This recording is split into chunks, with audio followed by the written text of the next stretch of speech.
20th century witnessed two national ideologies that would present a major crisis for the church.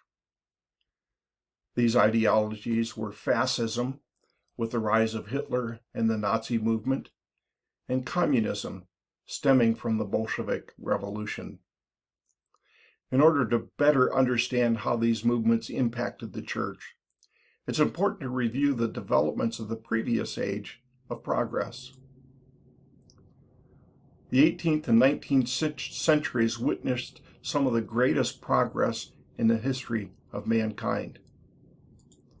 Revolutions in the colonies, France, and other European countries led to a new age in which democracy comes into its own.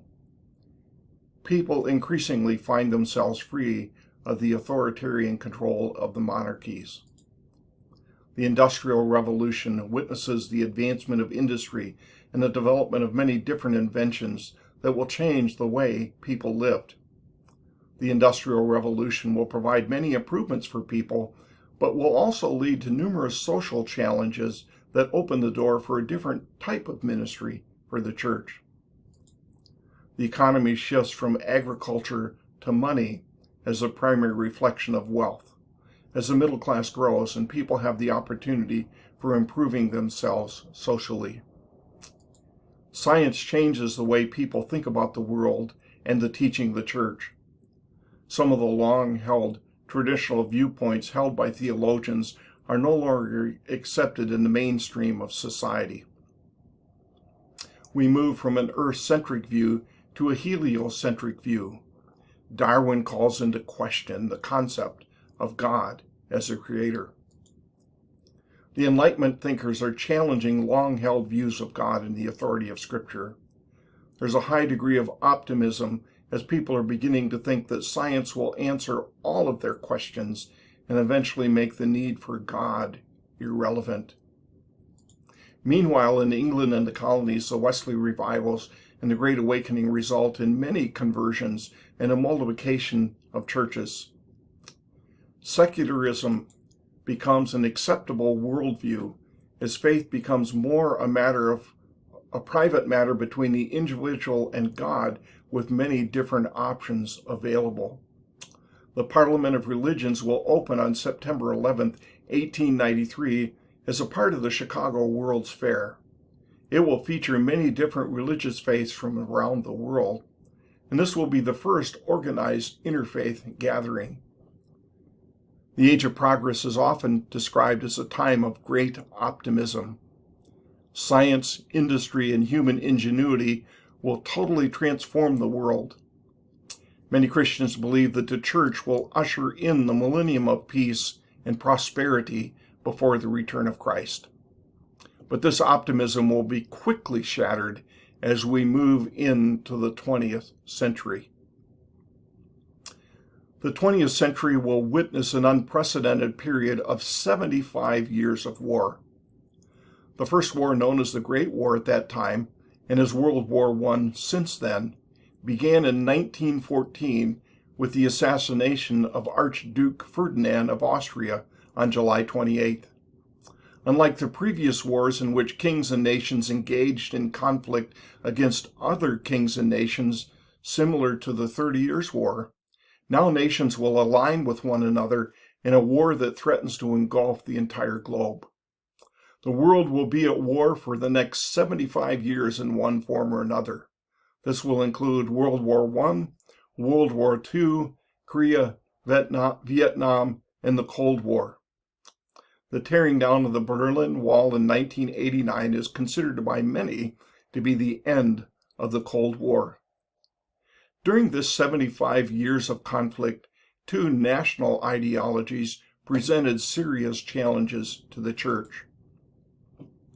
These included fascism, reflected in the rise of Adolf Hitler to power in the Nazi movement and World War II, and the other was communism, which followed the teaching of Marxism and came to power in a significant way following the Bolshevik Revolution in 1917. Roots of these ideologies go back to the nationalism one can see in the nations involved in World War I. Pan-Germanism and Pan-Slavanism brought the nations of Europe into conflict in the Balkans. Germany and Austria, who were the Central Powers, fought against France, Russia, and Britain, who were the Allies. Both sides believed they were fighting a righteous crusade. America mobilized manpower and materials, while Russia collapsed in the Bolshevik Revolution, which seized power from the Tsar in 1917. In 1918, the Bolsheviks, who were socialists, made peace with Germany. And the church in the East was immediately in jeopardy, as they were supported by the Tsar and considered co-conspirators against the Bolshevik revolutionaries. With World War I, we see the rise of both communism and the Bolshevik Revolution, and the seeds of Nazism, with the defeat of Germany and the seeds of pan-Germanism stamped down to rise again at a later date. In this video, we examine both of these ideologies and the challenges they presented to the church. In many ways, the ideologies represented watershed moments in the way the church defined aspects of theology, particularly as it relates to the relationship between church and state. Following World War I, many right-wing governments sprang up in Europe. One was German National Socialism, better known as Nazism. Initially, the Lutheran Church in Germany joined with the Nazis. Hitler was perceived as a leader who would help them to achieve their religious objectives as he pursued his nationalistic agenda. Hitler courted Christian support by emphasizing national pride and pretending to favor the church's role in the state. Many church people bought into this because they were still stinging from their defeat in World War I. Catholics endorsed the new Nazi government, and the Pope signed a concordat with Hitler in 1933. This excluded Catholics from German politics. A movement called German Christians arose among Protestants, and its desire was to have closer ties with the Nazis. As Hitler's power increased and his true agenda became more apparent, many within the church began to actively oppose the Nazi regime and its world domination goals.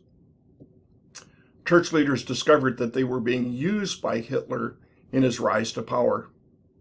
Once he had reached the tipping point, they realized how they had essentially helped one of the world's worst dictators in his rise to power. Counter to the German Christian movement, the pastor's emergency leader, led by Martin Niemöller, set up an alternative to the government-approved church known as the Confessing Church. In May 1934, the Confessing Church stated its theological convictions in the Barmen Declaration. This declaration was largely written by Karl Barth. This document called the German churches back to the central truths of Christianity and rejected the totalitarian claims of the state. It called the church back to revelation as revealed in Jesus versus natural theology. Dietrich Bonhoeffer will be a part of the Confessing Church and will be hanged by Hitler for his role in seeking to eliminate Hitler. In 1937, Pope Pius XI will draft the encyclical Met Brennender Sorge, which criticized Nazism and called upon Catholics to resist the cult of race and state and maintain their loyalty to Christ. The involvement of the church in helping Hitler to rise to power has been a black mark against the Christian church in the minds of many people since that time. But rather than judge the motives and actions of the people at that time, the events of Hitler's rise to power and the church's participation in the process is a vivid reminder of the dangers involved when the church allows state control over matters of faith and practice. Stop the video at this point and respond to the following questions in Brightspace. Do you think the church took the wrong path in its response to Nazism? Why or why not? And what do you think we can learn from this event that can help us shape ministry today? The Russian Bolsheviks, or communists, created another totalitarian system, only this one was a left-wing regime. Communism is defined as a system in which goods are owned in common and available to all as needed. It's based on the doctrine of Marxist socialism. The communist system had many of the same traits as Hitler's Germany. dictatorial leadership, a single centralized party, ruthless terror, propaganda, censorship, a controlled economy, and a hostility to all organized religion. Communism presented great challenges for Christianity because it is a worldview based on atheism.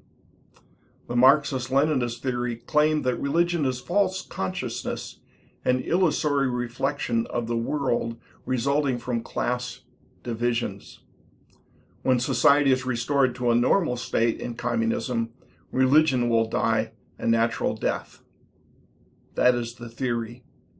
And yet communists actively struggle against religion. The party regards itself as the embodiment of the ideals of Marxism and cannot allow any part of society to operate outside its control. Institutional religion is considered a reactionary social force that only impedes progress towards the classless society. Therefore, it must be smashed. The Orthodox Church replied to these decrees of the communists with defiance. Newly elected Patriarch Tikhon, in his first pastoral letter, declared war on the state. Riots in almost every city followed. In the unorganized violence of the first 6 years of the Bolshevik Revolution, 28 bishops and over 1,000 priests were killed. In the West, however, revulsion against the Soviet regime grew with the reports of persecution. The Roman Catholic Church expressed its alarm. In March 1937, Pius XI issued the encyclical Divine Redemptoris, in which he condemned the errors of communism. He criticized the spread of communism, he expressed sympathy for the Russian people, and he offered the doctrines of the Catholic Church as the alternative to communism. To counter the then current Popular Front policy of Stalin, the Pope declared that communism is intrinsically wrong, and no one who would save Christian civilization may collaborate with it in any undertaking whatsoever. This declaration came only 4 days after his encyclical criticizing Nazi Germany. This placed the Vatican firmly on the side of persecuted believers in the totalitarian countries. World War II had a devastating impact on Christianity, both physically and morally. Thousands of churches were destroyed, clergymen killed, and faithful believers persecuted or uprooted from their homes. The level of violence escalated with the use of armored vehicles, incendiary bombing, guided missiles, and the atomic bomb. Millions lost their lives. A popular assessment in American universities pictured the Russian regime as corrupt but morally equivalent to the United States. Russia was but a flawed example of socialism, and the United States an imperfect version of capitalism. But that theory seems completely implausible given the brutality that extended beyond the church. Communist deaths are still being calculated today, but they surpass the Nazi death toll of 6 million by a factor of 10 or more. Many began to question the concept of a just war. Should the church engage in military action to defeat communism, much like it did with the Nazi regime? In many communist countries, the Christian church was essentially forced underground. Yet history records some amazing instances in which the church seemed to multiply exponentially in spite of the opposition and persecution, such as in communist China. The church responded to communism and Nazism through defiance, opposition, going underground, and questioning the concept of a just war. The response of the church frequently required defying civil authorities, and this created a great deal of discussion among Christian leaders as to the extent that Christians in the church should actually go in opposition to what many considered the systemic evil of state regimes. What do you think? When is it appropriate for the church to resist civil authority? What civil laws do you believe the church should oppose today? And how far should the church go in its opposition? Please share your insights to these questions in the corresponding online activity space provided in Brightspace. Thank you.